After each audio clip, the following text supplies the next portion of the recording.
મિત્રો આપણે ઉદાહરણ 2 જોયું જેવું ઉદાહરણ 2 છે એ જ પ્રમાણે ઉદાહરણ 3 ની ગણતરી માત્ર ભૌતિક રાશિ બદલાય. હવે આગળ જઈએ તો ઉદાહરણ 2.7 જો એમાં આવું આપ્યું છે કે આપણે સાદા લલકના આવર્તકાળના માપન કરીએ છીએ. તેમાં ક્રમિક અવલોકનો નીચે મુજબ છે. ધારો કે પહેલો આવર્તકાળ T1 बराबर 2.63 सेकंड, बीजो T2 बराबर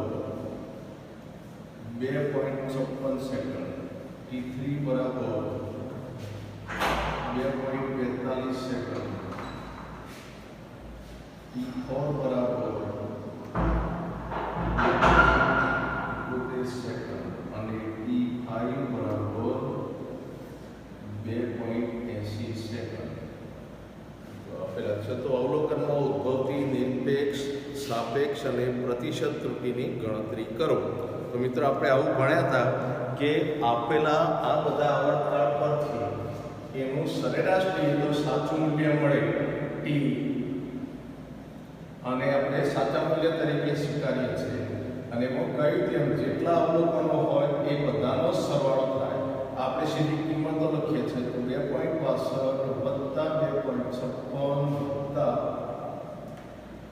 2.71 વત્તા 2.80. હવે જો અહીં મિત્રો ખ્યાલ આવો રાખવાનો તમે જેટલા અવલોકનો લીધા એ બધાના મૂલ્યોનો સરવાળો અને જેટલા અવલોકનો હોય તો વડે ભાગવાના. આ સરેરાશ મૂલ્ય મળે એ ટી મેઇન. આને જ આપણે સાચું મૂલ્ય ગણીએ છીએ. તમે પુસ્તકમાં જોતા રહેશો તો તમને ખ્યાલ આવશે કે આ ગણતરી કરતો આ મૂલ્ય 2.624 સેકન્ડ મળે છે, જેને બે સાર્થક અંશ સુધી ફેરવીએ તો 2.62 સેકન્ડ થાય.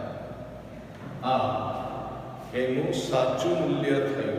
હવે આપણે આવું કહ્યું કે દરેક અવલોકનનું માપ અને એના સરેરાશ માપ એટલે કે સાચા મૂલ્યનો તફાવત લઈએ તો એને આપણે સાપેક્ષ ત્રુટિ અને નિરપેક્ષ ત્રુટિ કહીએ છીએ. પણ દરેક અવલોકન ધારો કે પહેલા અવલોકનની ત્રુટિ લખીએ તો ડેલ્ટા T1 બરાબર T1 માઈનસ T મેઇન.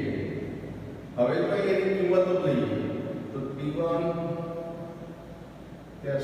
ઓછા T મેઇન મળ્યું 2.62.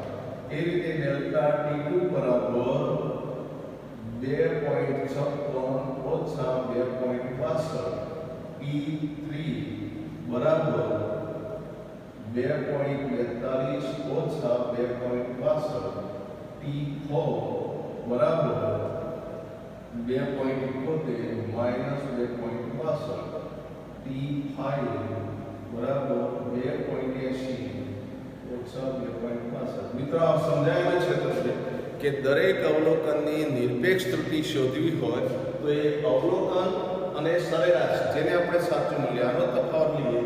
એ પહેલા અવલોકન માટે લઈએ તો એની ત્રુટિ મળે, બીજા અવલોકન માટે લઈએ તો એની ત્રુટિ. આ તફાવત મિત્રો તમારે જાતે શોધવાનો અને એમાં આમાંથી આ બાદ કરીએ. જો આ સંખ્યા મોટી હોય તો તફાવત ધન મળશે, સંખ્યા નાની હોય તો તફાવત ઋણ આવશે. એટલે તમે લીધેલા અવલોકનોમાં કેટલાકની નિરપેક્ષ ત્રુટિ ધન હશે, કેટલાકની ઋણ હશે. પણ આપણે આવું કહ્યું હતું કે સરેરાશ નિરપેક્ષ ત્રુટિ શોધવી હોય તો સરેરાશ નિરપેક્ષ ત્રુટિમાં આ દરેક જે ત્રુટિ મળે એના માનક મૂલ્યો લઈએ છીએ. એટલે ધન મૂલ્ય સ્વીકારીએ છીએ. એટલે તમે ચોપડીમાં જોશો તો કયો તમને આવું આપેલું છે કે બધા ધન લખ્યા છે. એટલે તમારે અર્થ આવો નહીં કરવાનું કે આમાંથી આ બાદ કરવાનું. હકીકતમાં આથી જ આ બાદ થાય એટલે તફાવત ઋણ આવે. પણ એના ધન મૂલ્યો ગણવાના છે એટલે એને નિશાની મૂકી નથી. મિત્રો કદાચ તમને ભૂલ થાય અને આ તફાવત લઈ લેશો ધન મળશે તો પરિણામમાં કોઈ ફેર પડવાનો નથી. તો આ રીતે આપણે ડેલ્ટા ટી અને સરેરાશ નિરપેક્ષ ત્રુટિ કહીએ છીએ. તો આ બધી ત્રુટિઓ માટે જે તફાવત થયો હોય એના માનક મૂલ્યો મિત્રો અહીં લીધેલા મૂલ્યોનો હું સરવાળો લખું છું તો 0.01 વત્તા 0.06 વત્તા 0.20 વત્તા 0.09 વત્તા 0.18 સેકન્ડ ભાગ્યા અવરોકનોની સંખ્યા એટલે 5 આટલા સેકન્ડ થશે. હવે આનું સાદુરૂપ આપીએ તો કિંમત મળે છે 0.54 ભાગ્યા 5 બરાબર 0.11 સેકન્ડ મળે. આને સરેરાશ નિરપેક્ષ ત્રુટિ કહેવાય. આનો અર્થ એવો થાય કે તમે જે અવલોકન લીધેલું છે એ અવલોકન માટે આપણને આ જે સરેરાશ મૂલ્ય મળે છે એ એની પરિણામી નિરપેક્ષ ત્રુટિ દર્શાવેલ છે. હવે એ નિરપેક્ષ પરથી સાપેક્ષ મેળવવી હોય તો જો મિત્રો આ કાર્ય આપણે તો આપણે આવું લખતા હતા ડેલ્ટા ટી મીન, એને સાપેક્ષ ત્રુટિ કહીએ છીએ અને સાપેક્ષ ત્રુટિ એટલે ડેલ્ટા ટી મીન ભાગ્યા સરેરાશ મૂલ્ય એટલે 6.65 આપણે મેળવીએ છીએ. આ બેનો સાદુરૂપ આપો તો તમને જે જવાબ મળશે એ હું સીધો લખું છું મિત્રો. આ જવાબ આપણને 0.04 મળશે. આ જવાબ ખ્યાલ રાખવાનો મિત્રો, એ જવાબની કિંમત હશે 0.4 ની આસપાસ કિંમત થાય છે. હવે આપણે આને પ્રતિશત ત્રુટિ તરીકે લઈએ તો ડેલ્ટા ટી એના ટકા, તો આ મૂલ્યને આપણે 100 વડે ગુણવા પડે અને તેથી પ્રતિશત ત્રુટિ એની 4% થાય. મિત્રો તમારી ચોપડીમાં આવું પણ કરે છે કે 0.11 ના બદલે 0.1 લીધા છે અને 2.65 ના બદલે 2.6 લીધા છે. આમ તો આપણી પદ્ધતિ પ્રમાણે દશંકીના પછી બે આંકડા છે એટલે બે આંકડા સુધી જવું જોઈએ, પણ બે આંકડાના બદલે એક લેશો તો આ પરિણામનો ફેર પડવાનો નથી. ત્રીજા સ્થાને આંકડો બદલાશે જે 5 કરતા નાનો હોય એટલે એની ગણતરી આવતી નથી. એટલે એ રીતે ગણો તો આટલો જવાબ થશે. આ કિંમતો મેં કઈ પ્રમાણે મૂકીને ગણો તો પણ આટલો જવાબ થશે. મિત્રો આવા દાખલા એ તમારી બોર્ડની પરીક્ષા તો ખરી, પણ નીટ કે ગુજકેટ કહીએ એમાં પણ આવા દાખલા જરૂરી છે એટલે ખ્યાલ રાખવાનો. તો આ દાખલાની જેમ હવે કોઈ બીજો દાખલો હોય જેમાં આવા અવલોકનના મૂલ્યો બદલેલા હોય તો આપણે એ પ્રમાણે પણ ગણતરી કરી શકીએ. હવે જો મિત્રો આગળ ઉદાહરણ 2.8 થર્મોમીટર વડે બે પદાર્થના તાપમાન માપતો અનુક્રમે T1 બરાબર 20 સેલ્સિયસ પ્લસ ઓર માઇનસ 0.5 અંશ સેલ્સિયસ અને T2 બરાબર 50 સેલ્સિયસ પ્લસ ઓર માઇનસ 0.5 અંશ સેલ્સિયસ છે. આ બંને પદાર્થના તાપમાનનો તફાવત શોધો અને ઉદ્ભવતી ત્રુટિની ગણતરી કરો. તો મિત્રો અહીં તફાવત એટલે પરિણામી ટી ગણીએ તો મોટામાંથી નાનું બાદ કરવું એટલે T2 માઇનસ T1. મિત્રો પણ આપણે આવું કહ્યું હતું કે બે ભૌતિક રાશિનો સરવાળો હોય કે બાદબાકી, ભૌતિક રાશિનું જે પરિણામ મળે તે પણ ત્રુટિઓનો તો હંમેશા સરવાળો જ થાય. અને તેથી અહીં આપણે આવું લખીશું 50 ઓછા 20, હવે પ્લસ ઓર માઇનસ 0.5 વત્તા પ્લસ ઓર માઇનસ 0.5, અને તેથી આ તફાવત મળે તો આપણને 30 મળશે અને પેલું પ્લસ ઓર માઇનસ 1 થઈ જશે. એ આ ખ્યાલ રાખો કે પ્લસ ઓર માઇનસ 1 કેમ થયું તો એમાં ત્રુટિઓની બાદબાકી ના થાય નહીં તો આ 0 થઈ જાય.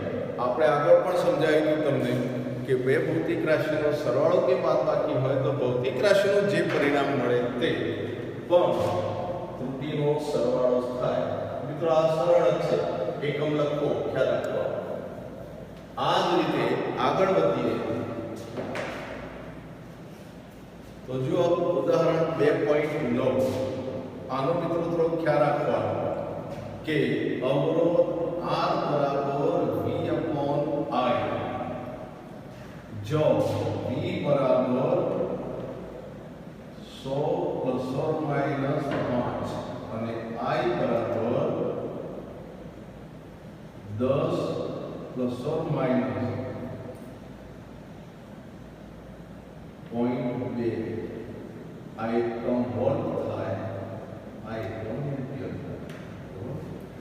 તો R માં પ્રતિશત ત્રુટિ શોધો.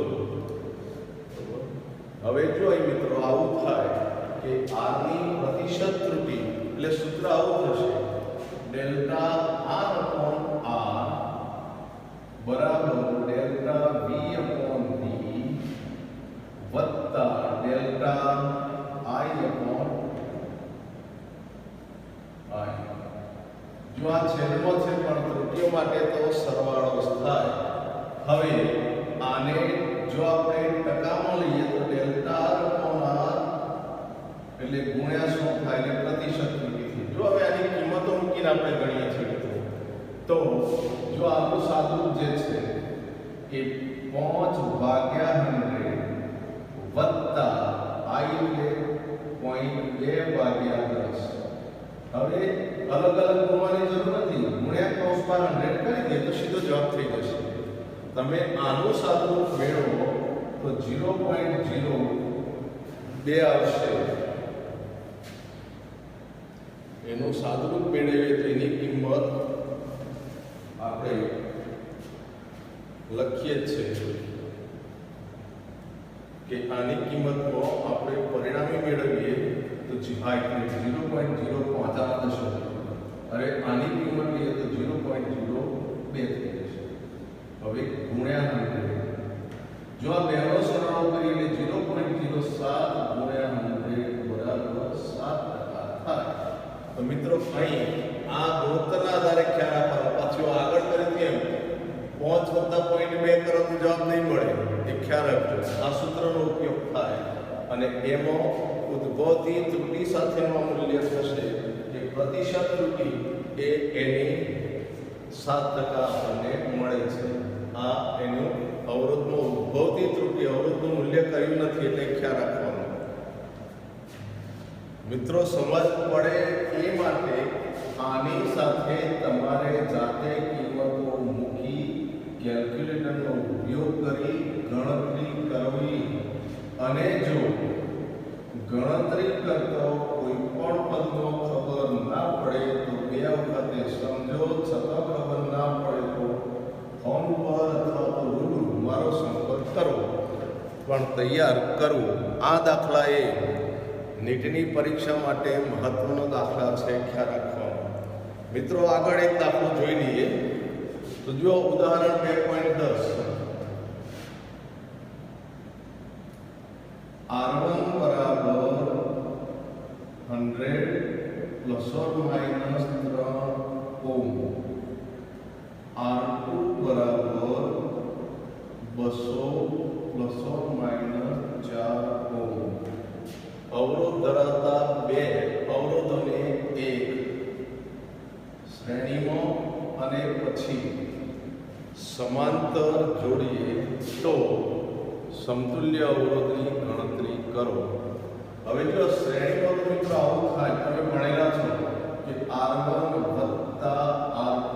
હવે ત્રુટિ સાથે લઈએ તો R1 ની કિંમત 200 - 3 વત્તા 200 ± 4 અને તેથી સરવાળો આનો થાય તો 300 વત્તા 7 ± આ એક આટલા ઓહ્મનું અંતિમ પરિણામ થાય. મિત્રો આમાં કોઈ મહત્વની ગણતરી નથી, એ ખ્યાલ રાખવાનો.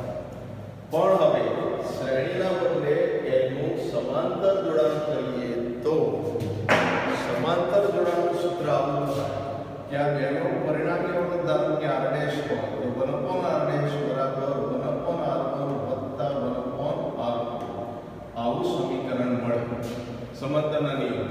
અને આના પરથી જો સાદુરૂપ આપીએ તો R' બરાબર R1 ગુણ્યા R2 R1 પ્લસ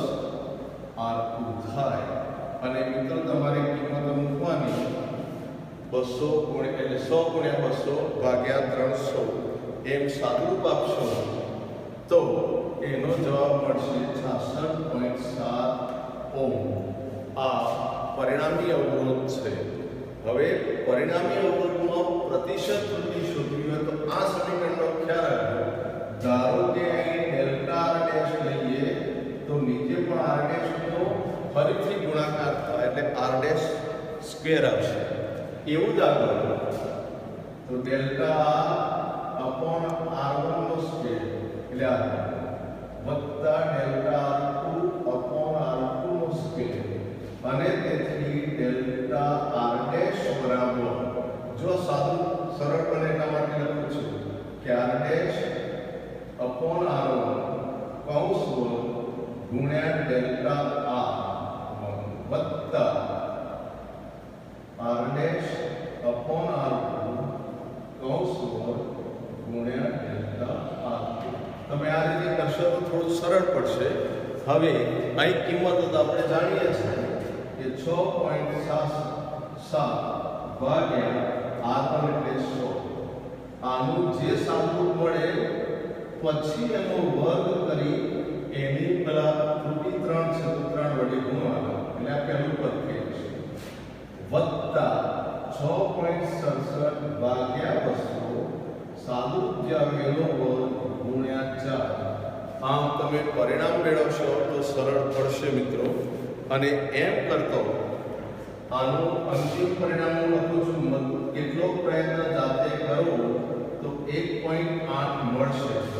જો મિત્રો અહીં આ 1.8 ને 2 પણ લખાય પણ આપણે આ જવાબ શોધ્યો એમાં દશમ ચિહ્ન પછી એક પ્લસ અંક સુધીની જગ્યા છે તો અહીં પણ દશમ ચિહ્ન પછી એક અંક રહેવો જોઈએ. સાર્થક અંકની ગણતરી થાય એટલે આ રીતે દાખલાની ગણતરીનો થોડો ખ્યાલ રાખો.